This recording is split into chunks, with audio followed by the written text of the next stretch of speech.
Assalamu alaikum wa rahmatullahi wa barakatuhu. Welcome back. I am Sir Atta UL Hassan, and you are tuning into Easy Islamic Overviews. Today, we're diving into a really crucial topic. How should our relationship be with our neighbors? We're going to explore this through the beautiful lens of the Quran and the authentic Sunnah. We often get so caught up in our personal, individual worship that we can actually forget something massive. Our spiritual health is literally tied to how we treat the folks living right next door. All right, let's quickly run through our agenda for today's explainer. First up, 1. Foundations in the Quran. Then 2. Authentic hadith and warnings. After that, we'll cover 3. Rights of every neighbor, move into 4. Practical daily life actions, and wrap up with 5. Building a healthy society. Let's get right to it. Section 1. Foundations in the Quran. To truly grasp the gravity of this topic, we really need to look at the divine guidance itself. Let's take a look at this incredibly powerful verse from Surah An-Nisa, chapter 4, verse 36. It says, "Worship Allah and associate nothing with Him, and to parents do good, and to relatives, orphans, the needy, the near neighbor, the neighbor farther away." Now, I want you to just pause and think about that sequence for a second. It starts with the absolute highest command, worshiping Allah alone. But then, look at what comes right after. Doing good to parents, relatives, orphans, the needy, and then, right there in the exact same breath, the near and far neighbor. The Quran is elevating the status of the neighbor to a level of supreme importance. It's not just some nice social etiquette. It's practically woven into our core duties.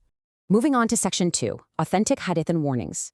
When we shift from the Quran over to the authentic Sunnah, we see the Prophet Muhammad emphasizing this exact same point in a huge way. There is this absolutely incredible, authentic narration that really hits the nail on the head. The Prophet ﷺ said that the angel Gabriel, kept recommending treating neighbors with kindness over and over, until the Prophet ﷺ literally thought Jibril was going to assign neighbors a legal share of a Muslim's financial inheritance. I mean, wow.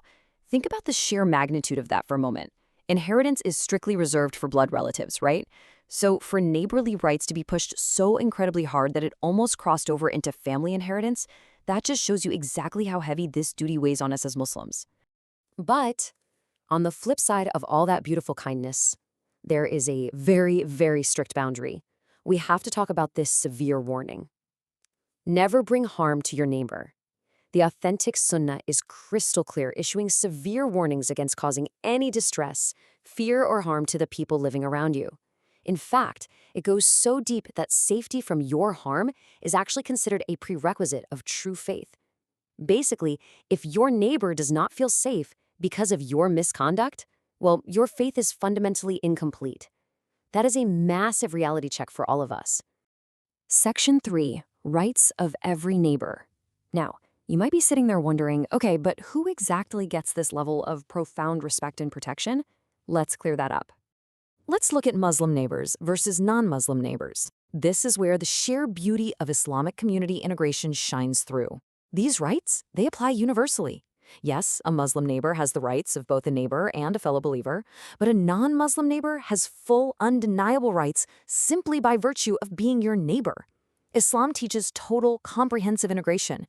You owe them safety, kindness, and support, completely regardless of their background or faith, no exceptions. Which brings us to Section 4, Practical Daily Life Actions. It's awesome to talk about theology and these high spiritual concepts, but we've got to bring these grand ideas down to everyday reality. So, I want to ask you directly, how do we actually show this in daily life?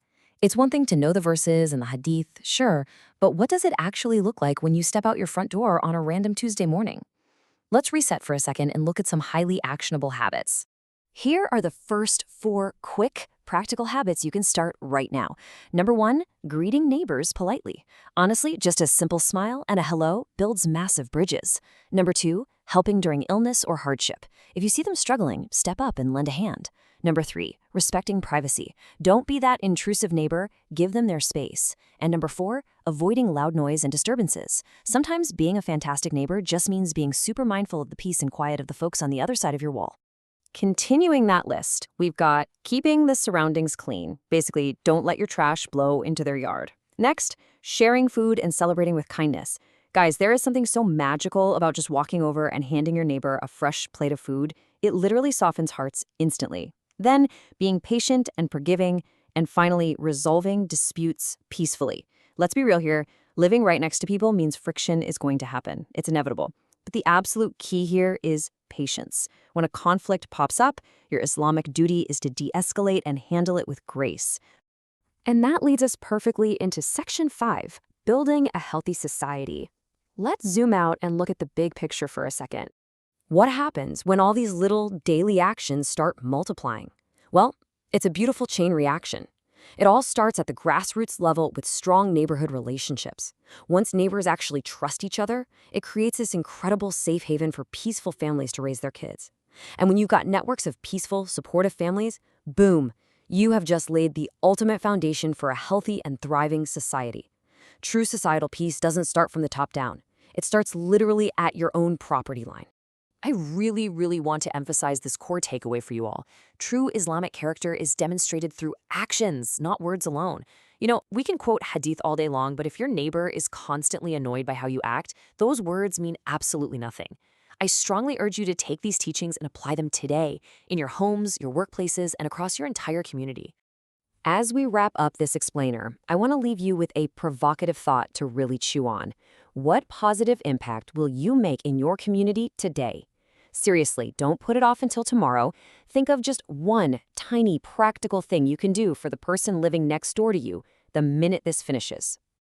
If you found this explainer beneficial, please subscribe my channel, Easy Islamic Overviews, and share it all of your friends and family.